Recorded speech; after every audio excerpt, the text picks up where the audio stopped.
11 horas e 35 minutos, a gente volta agora com o TV Mar News e a gente já volta com o nosso quadro Penal News, afinal de contas, hoje é terça-feira.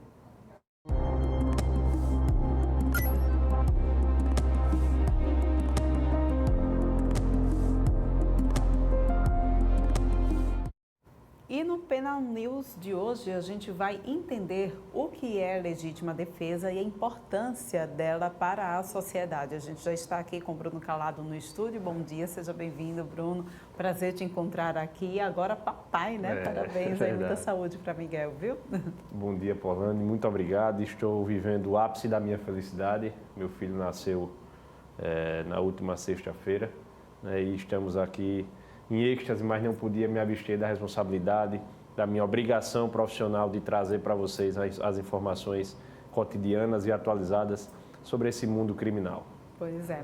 Aí a gente fala hoje sobre legítima defesa, né, Bruno? Eu queria que você explicasse para a gente o que de fato é legítima defesa e por que ela é tão importante para a sociedade. Polane, realmente é muito importante. E como eu disse, legítima defesa é um assunto já trazido aqui outras vezes, é um assunto muito antigo, trazido pelo Código Penal, muito conhecido por toda a sociedade, só que hoje o motivo pelo qual eu trouxe a legítima defesa foi porque um vídeo que circula na internet de um cidadão, que é CAC, né, que é esse que possui o porte de arma porta a sua arma para clube de tiro, etc. Ele presenciou o fato de um ex-marido esfaqueando a sua ex-esposa, né, e foi aí que ele interferiu naquela injusta agressão, repelindo a injusta agressão que aquela mulher estava sendo vítima e acabou matando. A gente tem esse vídeo aí, vamos colocar na tela para o pessoal poder acompanhar, né, esse caso que o Bruno aqui está relatando para a gente. É o caso, gente, de um CAC que estava passando, né? Isso, e presenciou essa mulher sendo esfaqueada pelo ex-marido. Aí, ó, tá aí o ex-marido dela esfaqueando ela pelas costas, ela correndo. E aí o CAC desce logo em seguida, esse rapaz de regata preta, para repelir essa injusta agressão. E ele acaba matando o agressor que estava esfaqueando. Ele atira, né, para repelir aquela injusta agressão, só que aí esse cidadão que estava esfaqueando a ex-mulher não resiste ao ferimento de arma de fogo e acaba morrendo no local. Só que aí a importância da legítima, do Instituto despenalizador da legítima defesa. E aí eu digo por que o Instituto despenalizador, Polane? Porque a legítima defesa ela exclui o que a gente chama de ilicitude. O crime ele é fato típico, ilícito e culpável. Então a legítima defesa, assim como outros institutos, por exemplo, o estado de necessidade ou então o estrito cumprimento do dever legal, certo? Eles excluem a ilicitude e aí aquele fato deixa de ser crime. Né? Deixa de ser crime porque a ilicitude já não faz mais parte daquele conceito tripartite do crime. E aí o que é a legítima defesa? A legítima defesa é um instituto trazido no artigo 25, certo, do Código Penal, onde ele diz que quem age usando moderadamente dos meios necessários para repelir injusta agressão atual ou iminente, certo, a direito próprio ou de terceiro. Veja só quanta informação tem nesse pequeno conceito, não é verdade? Primeiro, então, para que a legítima defesa ela subsista, é necessário que os requisitos estejam presentes. E os requisitos, Polane, eles não são alternativos, eles são requisitos cumulativos, ou seja, é necessário que esses 4 requisitos, que eu vou falar agora isoladamente sobre cada um, estejam presentes naquele fato. Primeiro, usar moderadamente dos meios necessários. Certo? Vamos trazer como exemplo aqui, como parâmetro de explicação, esse vídeo aqui desse rapaz. Qual era o meio, usar moderadamente, qual era o meio necessário para repelir essa injusta agressão? Ora, o agressor estava com uma faca, com uma peixeira, esfaqueando. Ele não podia ir despido de qualquer arma, branca ou arma de fogo, para repelir aquela agressão, ou ele também seria esfaqueado ou agredido. Então ele tinha em punho o meio necessário de uma arma de fogo para conter aquele esfaqueamento. Certo? Qual é a outra parte do requisito da legítima defesa? Que essa agressão seja atual ou iminente.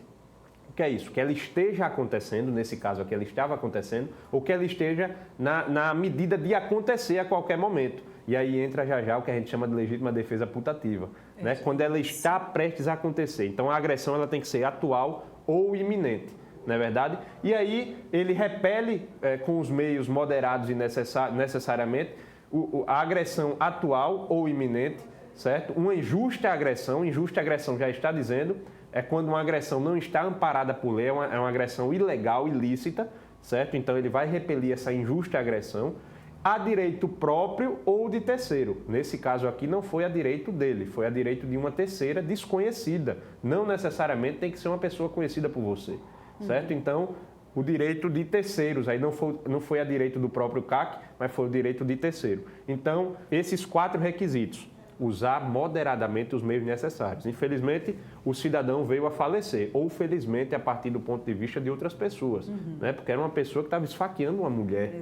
Né? Então, veio a falecer ali. Os meios usados necessários foram uma arma de fogo para repelir uma pessoa que estava com uma faca nas mãos, uma faca em mãos, certo? Uma agressão atual, porque estava acontecendo, né? Ou podia ser iminente, estar na medida de acontecer. Vamos supor que ele não tivesse ainda esfaqueado essa mulher, mas ele estivesse correndo atrás dela com a faca em punho e já prestes a chegar nela. Era uma agressão iminente, não é verdade? Então ele também estaria amparado pela legítima defesa do terceiro caso ele atirasse, mesmo que ele ainda não tivesse esfaqueado essa mulher, certo? E aí é direito próprio ou de terceiro. No caso foi de terceiro porque ele defendeu essa mulher que estava sem ter como se defender daquela situação. Então, para que a legítima defesa subsista, são necessários esses 4 requisitos, trazidos no artigo 25 do Código Penal, Paula.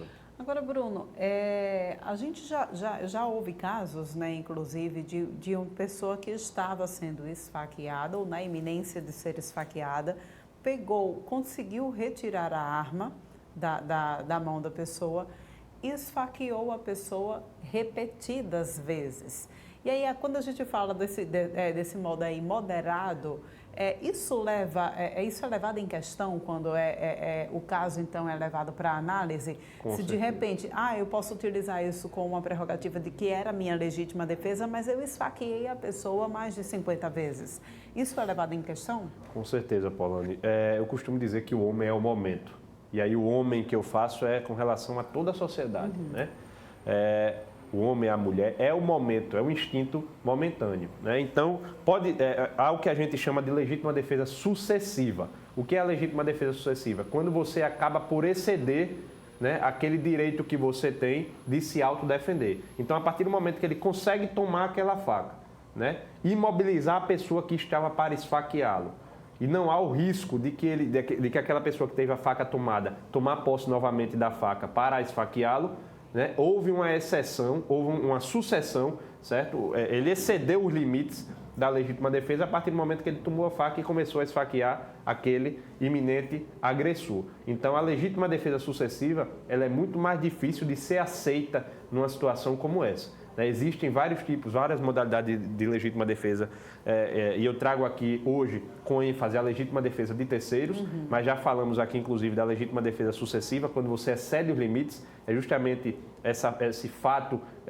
abstrato que você trouxe aqui, esse exemplo abstrato, mas trazemos, por exemplo, a legítima defesa de terceiro. E no final do conceito de legítima defesa, que quando ele diz, quando você age em direito próprio ou de outrem, certo? É justamente onde se caracteriza a legítima defesa de terceiro.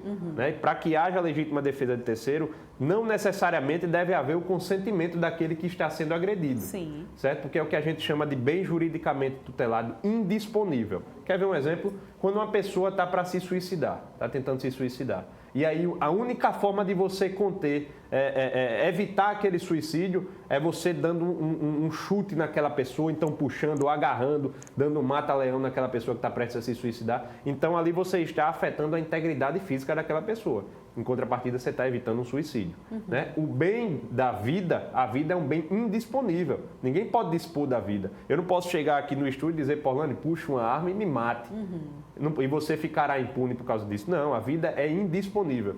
Então, se eu ver que, se algum terceiro aqui do estúdio, eventualmente vê que você está na iminência de me matar, pode chegar para me defender. E aí matar você antes e estará agindo em legítima defesa de terceiros. Então, existem esses requisitos trazidos por lei no artigo 25, para que a legítima defesa se caracterize, e a legítima defesa de terceiro, que também é algo que a gente vê com frequência, né? É o que a gente chama de princípio da solidariedade humana. Existe esse princípio. Quando a pessoa está ali necessitando que um terceiro intervenha, não é necessário que somente a polícia venha interferir, porque a polícia não está aos 4 cantos ao mesmo tempo. A polícia não é onipresente. Pois não é verdade? Então, verdade.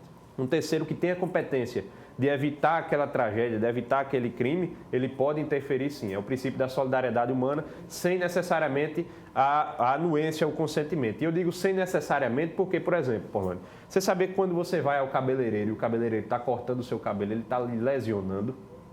Não. O fato de cortar o seu cabelo, ou o fato de alguém, quando vai fazer uma tatuagem, estar sendo furado por aquela agulha, ele está sendo lesionado. Mas aí há o seu consentimento, porque é um bem jurídico que você tem que é disponível a você. Você vai lá e diz, não, eu quero cortar o cabelo, eu quero fazer uma tatuagem. Mas você não pode chegar lá e dizer, eu quero que me mate agora. Né? Então, existem bens juridicamente tutelados que são disponíveis, outros indisponíveis. Por isso que num momento como esse, a mulher não podia dizer para o CAC, não, eu quero ser esfaqueada. Jamais. O CAC agiu muito bem em legítima defesa de terceiros.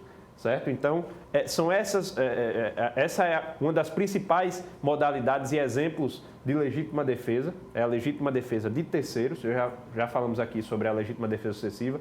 Tem a legítima defesa putativa também, que é aquela imaginária, Exato. Quando alguém acha, por exemplo, que encontra um desafeto num bar ou num restaurante e aquele desafeto vai botar a mão na cintura para puxar o celular e aí aquela pessoa acha que ele vai puxar uma arma e mata ele antes. É uma legítima defesa putativa. Né? Para ele está na iminência de ser agredido e vai repelir aquela injusta agressão. Né? E aí deve ser muito bem trabalhado isso num processo penal para que seja comprovada mais a concepção. Muito mais difícil. Então, é uma ponte que livra você do fato de você ser um criminoso para você ser um herói. Mas essa ponte deve ser muito bem fundamentada, muito bem superdaneada, para que seja muito bem justificada ao ponto de vista do magistrado ou dos jurados e que seja aceita a tese de legítima defesa. Muito bem, muito obrigada mais uma vez pela tua participação aqui. Sempre um prazer te receber. Semana que vem a gente volta a se encontrar, tá bom? O prazer é todo meu, Orlando. Se Deus quiser, conto as horas durante a semana para que chegue logo na terça e eu esteja aqui presente nesse estúdio, conversando e estando perto de todos vocês. É um prazer. Muito obrigada.